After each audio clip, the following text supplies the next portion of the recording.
এইকেইদিনত ছাত্ৰ-ছাত্ৰীৰ এটাই প্ৰশ্ন যে 2025 বৰ্ষৰ মেট্ৰিক আৰু হাই ছেকেণ্ডাৰী চূড়ান্ত পৰীক্ষা কেতিয়া অনুষ্ঠিত কৰা হ'ব।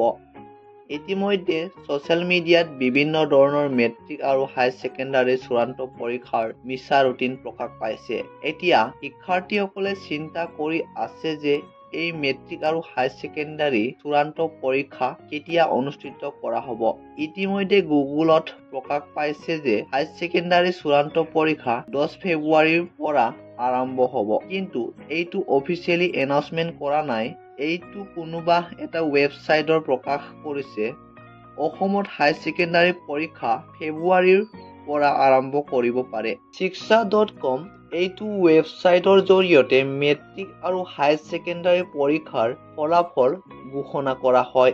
অৰ্থাৎ ছাত্ৰ-ছাত্ৰীসকলে shiksha.com এইটো ৱেবছাইট আহি মেট্ৰিক আৰু হাই ছেকেণ্ডাৰী পৰীক্ষাৰ ফলাফল চেক কৰিব পাৰে। এইটো ৱেবছাইটে কৈছে যে 2025 বৰ্ষৰ মেট্ৰিক পৰীক্ষা ফেব্ৰুৱাৰীৰ পৰা আৰম্ভ হ'ব। কিন্তু এই ৱেবছাইটে কোনো ধৰণৰ ডেট প্ৰকাশ কৰা নাই। মেট্ৰিক আৰু হাই ছেকেণ্ডাৰী পৰীক্ষাৰ বিষয়ে প্ৰতিটো মুহূৰ্তৰ খবৰ এইটো চেনেলটোৰ জৰিয়তে দিয়া হয়। গতিকে পলম নকৰি এই চেনেলটো ছাবস্ক্ৰাইব কৰি থৈ দিয়া। ধন্যবাদ।